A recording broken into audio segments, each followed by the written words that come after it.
स्वस्थ जीवन के 10 सुनहरे नियम, फुल ऑडियो बुक हिंदी में। वीडियो शुरू करने से पहले यदि आप चैनल पर नए हैं तो चैनल को सब्सक्राइब करें और वीडियो को लाइक करें। चलिए शुरू करते हैं। इंट्रोडक्शन, परिचय। स्वस्थ जीवन के 10 सुनहरे नियम। व्यक्ति जीवन में सुख, शांति एवं आनंद का अनुभव करना चाहता है। अधिक से अधिक धन प्राप्त करने के बाद भी अगर उसका स्वास्थ्य ठीक न हो तो वह सुख शांति का अनुभव नहीं कर सकता। यदि किसी व्यक्ति का स्वास्थ्य अच्छा हो तो भी वह सब कुछ प्राप्त नहीं कर सकता, परंतु यदि उसका स्वास्थ्य अच्छा न हो तो वह शायद ही कुछ प्राप्त कर सकता है। स्वास्थ्य एक संपत्ति है जिसका ह्रास यथासंभव रोकना चाहिए एवं जीवन में कुछ ऐसी बातों को अपनाना चाहिए जिसके फलस्वरूप स्वास्थ्य रूपी संपत्ति को बढ़ाया जा सके, अथवा कम से कम इस संपत्ति का ह्रास रोकने के लिए ऐसी बातों को जीवन में अवश्य अपनाना चाहिए। विश्व में अधिकांश लोगों को स्वस्थ जीवन के अति आवश्यक नियमों की जानकारी नहीं है, अथवा जानते हुए भी वे उन नियमों को मानते नहीं, अथवा उन्हें अनावश्यक मानकर अपनाते नहीं, अथवा मानते हुए भी उनमें इतना मनोबल नहीं कि उन्हें जीवन में अपना सके। साथ साथ अधिकांश लोगों में ये गलत मान्यता है कि स्वास्थ्य डॉक्टर के हाथों में है। डॉक्टर से दवाई इंजेक्शन लेकर वे अपने स्वास्थ्य को अच्छा रख सकेंगे। यह एक भ्रम मात्र है, क्योंकि अधिकांश बीमारियां हमारी गलत जीवन पद्धति के कारण होती है। स्वास्थ्यवर्धक नियमों को अपनाकर इस गलत जीवन पद्धति से व्यक्ति मुक्त हो सकता है। वास्तव में आपका स्वास्थ्य आपके ही हाथों में है। आमतौर पर आपकी बीमारी के लिए आप स्वयं ही जिम्मेदार हैं। उनका एक पृष्ठ 3। बहुत से लोग यह मानते हैं कि उन्हें कोई बीमारी नहीं तो उनका स्वास्थ्य अच्छा है। ये भी एक गलत मान्यता है, क्योंकि शरीर में बीमारी काफी हद तक फैल जाने के बाद में ही बीमारी के लक्षण दिखाई देते हैं। एक रोग की पानी में तैरते बर्फ के पहाड़ के साथ तुलना कर सकते हैं। जैसे बर्फ के पहाड़ का थोड़ा सा हिस्सा ही पानी के ऊपर दिखाई देता है, वही रोग का थोड़ा सा हिस्सा ही रोग के लक्षण के रूप में अनुभव में आता है तथा डॉक्टरी जांच में पहचाना जाता है। आमतौर पर हम सभी सिर्फ शारीरिक स्वास्थ्य को ही महत्व देते हैं, परंतु शारीरिक स्वास्थ्य के साथ साथ मानसिक एवं सामाजिक स्वास्थ्य का भी इतना ही महत्व है, क्योंकि शारीरिक रूप से बीमार व्यक्ति जो केवल स्वयं दुखी एवं परेशान होता है, परंतु मानसिक रूप से बीमार व्यक्ति दूसरों को भी दुखी एवं परेशान कर देता है। एक जगालू व्यक्ति जो कि सामाजिक रूप से बीमार है अनेक लोगों के लिए सिरदर्द का कारण बन जाता है। इस लघु पुस्तिका में सर्वांगीण स्वास्थ्य के 10 सुनहरे नियमों की चर्चा की गई है। इन नियमों की आवश्यकता बताई गई है एवं उनको अपनाने के लिए सरल मार्गदर्शन भी दिया गया है। आशा है कि आप इन नियमों को जीवन में अपनाकर सुस्वास्थ्य की पूंजी को पुनः प्राप्त करेंगे। अध्याय 1। शरीर एवं पर्यावरण की स्वच्छता। स्वास्थ्य के लिए आवश्यक शुद्धि एवं वातावरण की स्वच्छता अत्यावश्यक है। शरीर अगर स्वच्छ न हो तो चमड़ी की बीमारियां हो सकती हैं, तथा वातावरण की अस्वच्छता अनेक कीटाणुजन्य संक्रामक रोगों को निमंत्रण देती है। प्रतिदिन स्नान करना जरूरी है, जिससे शरीर में मैल एवं कीटाणुओं की वृद्धि न हो। जिन भागों में अधिक पसीना होता है उन्हें ठीक से साफ करना अधिक जरूरी है। शौच के बाद हाथों को साबुन से अवश्य साफ करने चाहिए, नहीं तो कीटाणु नाखून या हाथों में रह जाते हैं जो कि वापस शरीर में प्रवेश कर बीमारी फैलाने का कारण बन सकते हैं। भोजन से पहले भी हाथों को साबुन या राख से साफ कर देना चाहिए ताकि कीटाणु शरीर में प्रवेश न कर सके। पीने का पानी भी स्वच्छ होना चाहिए। अगर आपको रास्ते में स्वच्छ पानी उपलब्ध न हो तो बेहतर है कि आप पानी न पिए। अस्वच्छ पानी में बनाया गया भोजन या शरबत भी नहीं लेना चाहिए। गठियां भी बीमारी फैलाने का कारण है, इसलिए रास्ते में बिकने वाली खाने की चीजें जिन पर मक्खियां बैठती हो उन्हें नहीं खानी चाहिए। सप्ताह में एक बार नाखून काट लेना चाहिए। घर में पर्याप्त मात्रा में हवा एवं सूर्य का प्रकाश आना जरूरी है। इससे में वातावरण में हानिकारक कीटाणुओं की वृद्धि नहीं होती है। घर एवं पर्यावरण की सफाई भी जरूरी है। दांतों के स्वास्थ्य के लिए सवेरे व रात्रि को सोने से पहले दांतों को ब्रश पृष्ठ 6 अथवा दातून से अवश्य साफ करें। सवेरे दांतों को साफ करना जितना आवश्यक है उससे अधिक रात्रि को दांतों को साफ करना जरूरी है, क्योंकि अगर रात्रि को दांत साफ न किए तो रात भर कीटाणुओं को वृद्धि पाने का मौका मिल जाता है एवं दांतों के रोग बढ़ते हों। पश्चिम की दुनिया में नरम चीजें खाने की आदत पड़ने के कारण दांतों को कसरत नहीं मिलती, इसलिए दांतों के रोग बहुत अधिक मात्रा में होते हैं। प्रतिदिन कुछ कड़ी चीजें भी खानी चाहिए ताकि दांतों को कसरत मिले तथा वे मजबूत बने। अगर दांतों में कहीं भी काला दाग दिखाई दे या दर्द हो तो फौरन दांतों के डॉक्टर की राय लेनी चाहिए। आम लोगों को दांतों के डॉक्टर के पास जाने से डर लगता है, क्योंकि वे समझते हैं कि अगर डॉक्टर के पास गए तो वह उन्हें दांत गिरा देने की राय देगा, परंतु ये गलत मान्यता है। डॉक्टर दांत को बचाने की ही कोशिश करता है। जब कोई पर्याय नहीं जाता तभी डॉक्टर उसे गिराने की राय देता है। दांतों की सड़न को शुरू में ही रोका न गया तो वह फैलती ही जाती है। सिर्फ दर्द शामक दवाइयां लेने से उसका मूल कारण दूर नहीं होता। आंखों के स्वास्थ्य के लिए उन्हें स्वच्छ पानी में दिन में 2 बार साफ करना चाहिए। कम रोशनी में पढ़ना नहीं चाहिए। रोशनी सीधी आंखों पर नहीं आनी चाहिए। जिस चीज को पढ़ना है उस पर रोशनी आनी चाहिए। जैसे शरीर की बाह्य शुद्धि जरूरी है, वैसे ही अंदरूनी भी जरूरी है। प्रतिदिन अंतड़ियां भी साफ रहनी चाहिए। अगर उनमें मल जमा रहता है तो उससे अनेक बीमारियां हो सकती है। हमारा आहार विहार ऐसा हो कि प्रतिदिन पेट ठीक तरह से साफ हो। कुछ लोग अगर 2-3 दिन तक दस्त न हो तो उसे बीमारी का चिन्ह नहीं समझते, परंतु ये गलत मान्यता है, क्योंकि ऐसा होने से पाचन क्रिया ठीक से नहीं होगी एवं धीरे धीरे अनेक बीमारियों की शुरुआत हो सकती है। अध्याय 2, संतुलित एवं सात्विक आहार। व्यक्ति जो भोजन ग्रहण करता है उसका असर सभी अंगों पर होता है। अनेक लोगों की यह गलत मान्यता है कि शक्ति प्रदान करने वाला आहार अधिक मात्रा में खाना चाहिए। वास्तव में ऐसे भोजन से शरीर में चर्बी का संग्रह होता है, उसके कारण स्वास्थ्य को हानि पहुंचती है। हरी सब्जियां भी स्वास्थ्य के लिए आवश्यक है। मांसाहार में अधिक शक्ति एवं अधिक प्रोटीन है, लेकिन इससे खून में कोलेस्ट्रॉल की मात्रा बढ़ती है एवं हृदय रोग होने की संभावना रहती है। मांसाहार से शरीर में यूरिया एवं यूरिक एसिड भी बढ़ता है, जिससे गुर्दे की बीमारी हो सकती है। जब एक प्राणी की हत्या कर दी जाती है, डर के कारण उसके खून में एड्रीनालिन, एड्रेनलिन, नोरेड्रीनालिन, नॉरएड्रेनालिन आदि द्रव्य बढ़ते हैं। ये द्रव्य व्यक्ति के स्वास्थ्य के लिए हानिकारक हैं। अतः पशुओं को मारने से उनका मांस, जो इन द्रव्यों से प्रभावित होता है, हानिकर है। तब पृष्ठ 8, कुछ लोगों की गलत मान्यता है कि शाकाहार में स्वास्थ्य के लिए आवश्यक प्रोटीन नहीं है। यह मान्यता सत्य पर आधारित नहीं है, क्योंकि हमारे शरीर में ऐसी सुविधा है कि जिससे कम आवश्यक अमीनो एसिड में से आवश्यक अमीनो एसिड निर्माण हो सकता है। साथ ही साथ मानव शरीर की संरचना भी शाकाहारी अन्न के अनुरूप है। मानव के दांत एवं नाखून चीर-फाड़ करने के जैसे बड़े नहीं है। मनुष्य की लार में मांसाहार प्राणियों की भांति अधिक आम्लता नहीं है। उसकी छोटी आंतें मांसाहारी प्राणियों की आंतों की तरह लंबाई में छोटी नहीं हैं, लेकिन काफी बड़ी हैं। मानव शरीर की संरचना शाकाहारी भोजन के सेवन के तथा पाचन के अनुरूप है। इस प्रकार के अनेक ऐसे प्रमाण हैं जिनके कारण ही अनेक मांसाहारी शाकाहार के पक्षपाती बनते जाते हैं। व्यक्ति आहार के साथ साथ उसे बनाने वाले के मन के प्रकंपन भी ग्रहण करता है। अगर एक हताश, अशांत अथवा क्रोधी व्यक्ति ने भोजन बनाया है तो उसके वैसे प्रकंपन भी खाने वाले को असर करते हैं। वैज्ञानिक उपकरणों द्वारा देखा गया है कि जब व्यक्ति एक पत्ते को तोड़ने का संकल्प करता है तब भी पौधा कांपने लगता है। एक प्रयोग में 3 समान पौधों को लिया गया, उन्हें प्रतिदिन पानी पिलाने के लिए 3 आदमियों को नियुक्त किया गया। एक सामान्य व्यक्ति, दूसरा अपराधी एवं तीसरा पागल मरीज थे। कुछ मास के बाद देखा गया कि सामान्य व्यक्ति ने जिस पौधे को पानी दिया था उसका विकास सबसे अधिक हुआ। ऐसे दूसरे भी अनेक प्रयोग हुए हैं, जिसके आधार से यह कहा जा सकता है कि हम जो भोजन खाते हैं उसमें बनाने वाले के विचार भी सम्मिलित होते हैं। इसलिए शांत मन से स्नेहपूर्वक बनाया हुआ भोजन मन को शांति प्रदान करता है एवं स्वास्थ्यवर्धक है। अध्याय 3, गहरी नींद। संतुलित नींद सारे दिन के कार्य के पश्चात व्यक्ति शारीरिक एवं मानसिक रूप से थक जाता है। गहरी, संतुलित नींद व्यक्ति को जरूरी आराम प्रदान करती है और वह आगे का कार्य स्फूर्ति से कर सकता है। अगर नींद न मिले तो व्यक्ति थकावट एवं बेचैनी का अनुभव करता है। जो लोग अनिद्रा के शिकार हैं वे ही जानते हैं कि नींद न आने की पीड़ा कितनी भयानक है। अपने जीवन काल के दौरान 30% से अधिक लोग कभी न कभी अनिद्रा का अनुभव करते हैं। अनिद्रा का मुख्य कारण मानसिक तनाव है। चिंताओं के कारण व्यक्ति को नींद आने में काफी देरी लगती है। जो लोग निराशा एवं हताशा से ग्रस्त हैं उन्हें एक बार नींद आ जाती है, परंतु आधी रात बीतते ही उनकी नींद खुल जाती है एवं बाद में लाख प्रयत्न करने के बावजूद भी उन्हें नींद नहीं आती है। नींद के लिए गोलियों का आधार जहां तक हो सके टालना चाहिए। मन को शांत करने की विधि सीख लेने से मस्तिष्क में स्थित निद्रा केंद्र क्रियान्वित होते हैं एवं व्यक्ति को स्वाभाविक नींद आ जाती है। चिंताओं को छोड़कर शांति से रहना सीखना चाहिए। हमें प्रतिदिन कितनी नींद की आवश्यकता है? हर व्यक्ति की आवश्यकता अलग अलग है। कुछ लोग 4 घंटे नींद करके ताजगी का अनुभव करते हैं। कुछ लोगों को 9 घंटे नींद करने के बाद भी आराम का अनुभव नहीं होता। शारीरिक थकावट तो थोड़ा समय ही नींद करने से उतर जाता है, परंतु जो लोग मानसिक रूप से अधिक थक जाते हैं उन्हें ज्यादा नींद की आवश्यकता रहती है। मानसिक एवं बौद्धिक कार्य इतनी थकावट नहीं उत्पन्न करता जितनी उससे संबंधित चिंता, निराशा, डर, असुरक्षा आदि थकावट उत्पन्न करते हैं। इसी कारण गहरी एवं संतुलित नींद के लिए मन में शांति, सुरक्षा एवं संतोष के विचारों को प्राधान्य देना चाहिए। सहज राजयोग के अभ्यास से मन एवं मस्तिष्क शांति का अनुभव करता है। जिन्हें अनिद्रा की शिकायत है, राजयोग का अभ्यास काफी मदद करता है। 1985 में राजयोग एजुकेशन एवं रिसर्च फाउंडेशन की मेडिकल विंग द्वारा अनुसंधान किया गया। इसके अंतर्गत 824 अनिद्रा के मरीजों का परीक्षण किया गया। 1 मास तक राजयोग का अभ्यास करने के पश्चात 82% मरीजों को 50% से अधिक लाभ हुआ। अध्याय 4, शारीरिक व्यायाम। शारीरिक व्यायाम की कमी के कारण शरीर के विभिन्न भागों में एवं रक्तवाहिनियों में चर्बी जम जाती है, जिससे रक्त प्रवाह भली भांति नहीं हो पाता है।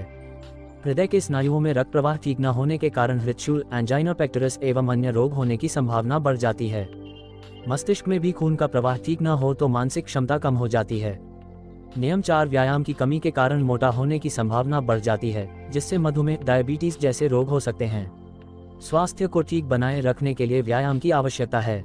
जो लोग एक जगह पर बैठकर कार्य करते हैं एवं जिनका घूमना फिरना कम हो तो उनके लिए व्यायाम करना जरूरी है। खुली जगह में तेजी से चलने से या मंद गति से दौड़ने से सारे शरीर को व्यायाम मिलता है। प्रतिदिन आधा घंटा भी व्यायाम मिले या कम से कम 3 किलोमीटर सुबह की सैर मिले तो शरीर एवं मन दोनों स्वस्थ रहते हैं। अध्याय 5 नशा से मुक्ति। तंबाकू, शराब एवं अन्य नशीली दवाइयों का सेवन कुछ पल के लिए व्यक्ति को आराम एवं आनंद का अनुभव करता है। इन व्यसनों से मानव को शारीरिक, मानसिक एवं सामाजिक रूप से हानि पहुंचाती है। तंबाकू के धुएं में 400 से अधिक जहरीले पदार्थ हैं। इनमें से 50 कैंसर पैदा करने वाले अथवा कैंसर को बढ़ावा देने वाले पदार्थ हैं। धूम्रपान करने वालों में फेफड़ों का कैंसर होने की संभावना न पीने वालों की तुलना में 20 गुना अधिक होती है। इसी प्रकार ओठों का कैंसर, जीभ का कैंसर, जठर का कैंसर, हृदय रोग आदि ही संभावना भी बढ़ जाती है। शराब के कारण भी एसिडिटी, जठर का अल्सर, यकृत की बीमारियां होने की संभावना काफी बढ़ जाती है। कुछ वर्ष तक अधिक मात्रा में शराब का सेवन करने से मस्तिष्क में भी खराबी उत्पन्न होती है एवं व्यक्ति वर्निक्स एंसेफेलोपैथी से ग्रस्त होता है। मस्तिष्क की इन भयंकर बीमारियों के कारण उसे आजीवन एक विकलांग की तरह जीना पड़ता है। शराब पीने के कारण विभिन्न प्रकार की दुर्घटनाएं होने की संभावना भी काफी बढ़ जाती है। शराब पी हुई हालत में पारिवारिक झगड़े भी अधिक होते हैं। अन्य नशीली दवाइयां जैसे कि गर्द, ब्राउन शुगर, मोरफिन, मेनड्रैक्स, चरस, गांजा इत्यादि भी जहरीले सांप की भांति व्यक्ति को शारीरिक एवं मानसिक रूप से खत्म कर देती हैं। स्वस्थ जीवन व्यतीत करने के लिए इन व्यसनों से बचकर रहना चाहिए। अगर आप उनका सेवन करते हैं तो उनसे छुटकारा पाना अत्यंत आवश्यक है। व्यसन मुक्ति के लिए व्यसन से होने वाली सभी हानियों का ज्ञान आवश्यक है। धूम्रपान से होने वाली हानियों की जानकारी अमेरिका में आम 13 पृष्ठ 15 जनता को प्राप्त होने के पश्चात वहां पर 30% लोगों ने धूम्रपान करना छोड़ दिया है। बहुत से लोग तनाव से मुक्ति प्राप्त करने के लिए धूम्रपान, शराब आदि का सहारा लेते हैं। अगर लोगों को तनाव से मुक्त होने की स्वाभाविक पद्धति सिखाई जाए तो वे इन व्यसनों का सहारा नहीं लेंगे। अधिकांश लोग इन व्यसनों से छुटकारा पाना चाहते हैं, परंतु उनमें दृढ़ मनोबल का अभाव होने के कारण वे इन व्यसनों से दूर नहीं रह पाते हैं। उनमें व्यसन छोड़ने की इच्छा है, परंतु उन्हें छोड़ने के लिए जो इच्छा शक्ति की जरूरत होती है उसकी कमी है। मनोबल में वृद्धि करने के लिए राजयोग का अभ्यास काफी सहायता करता है। राजयोग के अभ्यास के दौरान व्यक्ति अपनी मन बुद्धि को सर्व शक्तियों के सिंधु परमपिता परमात्मा के साथ जोड़ता है। इससे उसके मन में शुद्ध शक्तियों का संचार होता है एवं वह हानिकर आदतों से मुक्त हो जाता है। राजयोग के अभ्यास से व्यक्ति शुद्ध स्वरूप आत्मा का अनुभव करता है, इसलिए उसे स्वाभाविक रूप से व्यसनों के प्रति अरुचि एवं घृणा का अनुभव होता है। प्रजापिता ब्रह्मा कुमारी ईश्वरीय विश्वविद्यालय में आने वाले अनेक लोगों ने योगाभ्यास के फलस्वरूप व्यसनों के प्रति अरुचि आने के कारण अल्प समय में उन व्यसनों से संपूर्ण मुक्ति पा ली। ऐसा अनुभव वास्तविक रूप से किया है। यह एक सत्यपरक अनुभव है। 1985 में 183 धूम्रपान करने वालों पर अनुसंधान किया गया। 1 मास तक राजयोग का अभ्यास करने के बाद 74% लोग पूर्ण रूप से व्यसन से मुक्त हो गए थे। 1 वर्ष के बाद 93% लोगों ने धूम्रपान को छोड़ दिया था। सिर्फ 7% व्यसनी योगाभ्यास के बावजूद व्यसन से मुक्त नहीं हो पाए थे। शराब एवं नशीले द्रव्यों का सेवन करने वालों में भी अच्छे परिणाम प्राप्त हुए हैं। अध्याय 6 मन की शांति। शारीरिक स्वास्थ्य के साथ साथ मानसिक एवं सामाजिक स्वास्थ्य भी आवश्यक है। मन अशांत हो तो शरीर पर भी बुरा प्रभाव पड़ता है। अनेक बीमारियों का मूल कारण मानसिक तनाव है। द हेंस सीले ने अनेक अनुसंधान करके ये स्पष्ट किया है कि सिर दर्द, एसिडिटी, अल्सर, ब्लड प्रेशर का बढ़ना, मधुमेह, चर्म रोग आदि होने की संभावना तनाव के कारण बहुत बढ़ जाती है।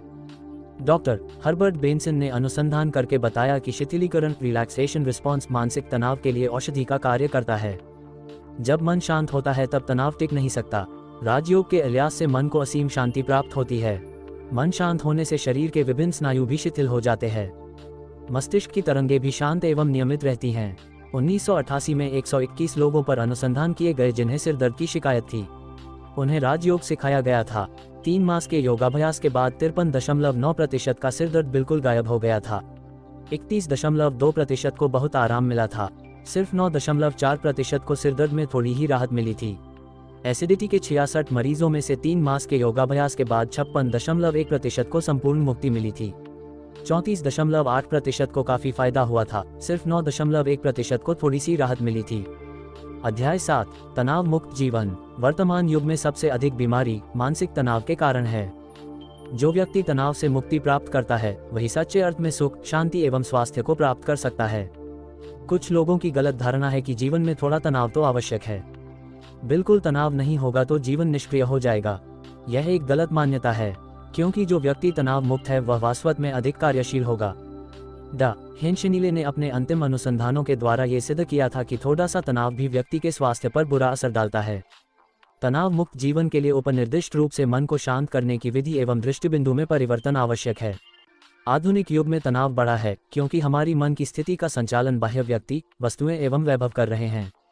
तनाव को कम करने के लिए हमें इससे मुक्त होना होगा एवं मन की स्थिति का संचालन आंतरिक रूप से करना होगा। हमें ये भी समझना होगा कि मन की शांति बाह्य वैभवों में नहीं है, परंतु आत्मा का स्वधर्म शांति ही है। जीवन में दिव्य गुणों को अपनाने से तनाव से मुक्ति मिल सकेगी। अध्याय 9, सकारात्मक विचार। हमारी मन की स्थिति का आधार हमारे विचारों पर ही होता है। हम जैसा सोचते हैं वैसा ही अनुभव भी होता है। भय, हताशा, ईर्ष्या आदि के कारण किए गए नकारात्मक विचार तनाव उत्पन्न करते हैं एवं शांति, आशा, सच्चाई, आत्मिक स्नेह आदि के कारण किए गए सकारात्मक विचार स्वास्थ्य में वृद्धि करते हैं। जिस प्रकार हम अपनी शारीरिक भौतिक क्रियाओं को अपनी इच्छा अनुसार कार्यान्वित करते हैं, ठीक उसी प्रकार राजयोग भी अपनी मनस्थिति पर इतना काबू पा लेता है कि वह प्रतिकूल परिस्थिति में भी अपने सकारात्मक विचारों से स्थिति को शांत बना सकता है। सबसे पहले हमें यह समझ लेना चाहिए कि जैसे हम हाथ और पैर को अपनी इच्छा अनुसार ऊपर नीचे कर सकते हैं, इसी प्रकार हम जैसा चाहें वैसा विचार मन में उत्पन्न कर सकते हैं। हम मन को जिस भी दिशा में मोड़ना चाहें मोड़ सकते हैं। अगर आप कोई तनाव उत्पन्न करने वाली परिस्थिति का सामना करते हैं अथवा अगर आपके विचारों की गति तेज होगी तो भी ऐसी परिस्थिति में भी आप इच्छापूर्वक मन को सकारात्मक विचार दे सकते हैं। मनोवैज्ञानिकों की मत है कि कोई भी परिस्थिति स्वयं तनाव उत्पन्न नहीं करती है। एक परिस्थिति का हमारे मन पर क्या असर होगा उसका आधार हमारे दृष्टिकोण पर है। इसी कारण जब एक जैसी परिस्थिति अधिक लोगों के सामने आती है तब सभी की प्रतिक्रिया भी भिन्न भिन्न होती है। उदाहरण के रूप में अगर दूध का भरा एक गिलास हाथों से गिर जाता है तो उसे देखने वाले व्यक्तियों की प्रतिक्रियाएं भिन्न भिन्न हो सकती है। एक व्यक्ति यह नुकसान देखकर ही चिल्ला उठेगा और क्रुद्ध हो उठेगा। दूसरा व्यक्ति जो दूध गिर गया है उसे शांति से साफ करने में मदद करने लगेगा तो तीसरा व्यक्ति कहेगा कि जो हो गया सो हो गया, आगे से पूरा ध्यान देना। हमारी प्रतिक्रिया का आधार हमारे व्यक्तित्व पर एवं मान्यताओं पर निर्भर है। उदाहरण के रूप में अगर एक व्यक्ति के निकट के संबंधी की मृत्यु हो जाती है, मनोविज्ञान में ऐसी परिस्थिति को काफी तनाव उत्पन्न करने वाली परिस्थिति माना जाता है। हर व्यक्ति को किसी न किसी समय इस प्रकार की परिस्थिति का सामना करना पड़ता है। ऐसी परिस्थिति में जो व्यक्ति ऐसा मानते हैं कि मानव का मस्तिष्क ही सब कुछ है और आत्मा जैसी चैतन्य शक्ति का कोई अस्तित्व नहीं है, वे दुखी और अशांत हो जाते हैं।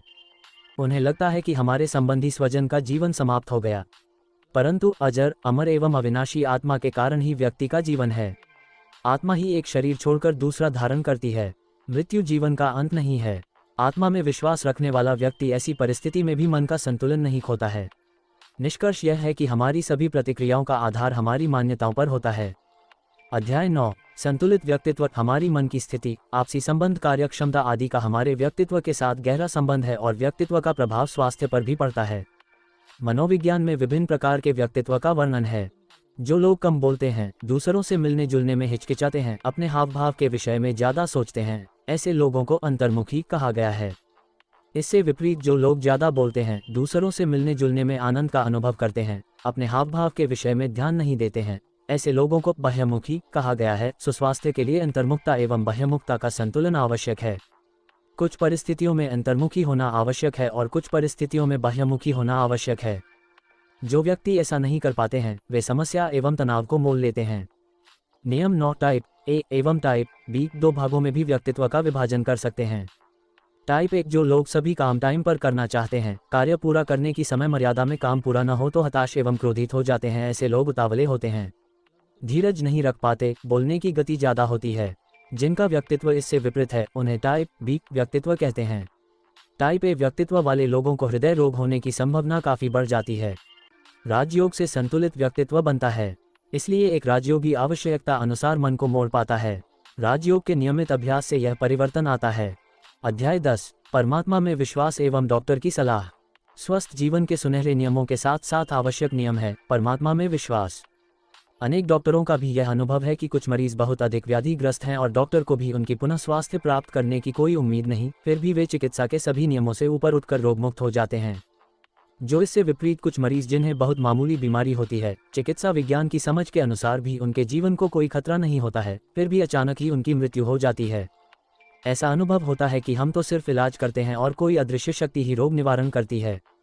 इसी कारण मरीज एवं उनके रिश्तेदारों को भी कहते हैं कि ईश्वर को याद करो, क्योंकि दवा के साथ साथ दुआ भी जरूरी है। परमात्मा के साथ मन बुद्धि का संबंध जोड़ने से मन शांत एवं शक्तिशाली बनता है। तनाव उत्पन्न करने वाले कारणों का निर्मूलन होता है। जैसे हमें हमारे लौकिक पिता मदद करते हैं, वैसे ही सर्वशक्तियों के सागर पारलौकिक पिता परमात्मा भी हमें मदद करता है। हमारे कर्मों के अनुसार उसका फल तो हमें भोगना ही पड़ता है, फिर भी परमात्मा की याद से बीमारी का दर्द काफ़ी कम हो जाता है। जब बीमारी के चिन्ह दिखाई दे तो तुरंत ही डॉक्टर की सलाह लेनी चाहिए। अगर बीमारी की शुरुआत में ही डॉक्टर की सलाह ली जाए तो बीमारी जल्दी एवं संपूर्ण रूप से ठीक हो सकती है। बीमारी फैलने के बाद काबू में लाना बहुत मुश्किल होता है। दांतों को स्वस्थ रखने के लिए 6 मास में एक बार दांतों के डॉक्टर को दिखाना चाहिए। 40 वर्ष के बाद प्रति वर्ष हृदय एवं कैंसर के लिए जांच करा लेनी चाहिए। समय प्रति समय नियमित रूप से अपने शरीर का डॉक्टरी निरीक्षण अवश्य करवाते रहना चाहिए और शीघ्र उपचार शुरू करना चाहिए। स्वास्थ्य रूपी पूंजी को बढ़ाने के 10 सुनहरे नियमों को जीवन में अपनाकर आप अनेक बीमारियों से मुक्त रह सकेंगे एवं अगर कुछ बीमारी है तो उसमें भी राहत मिलेगी। धन्यवाद।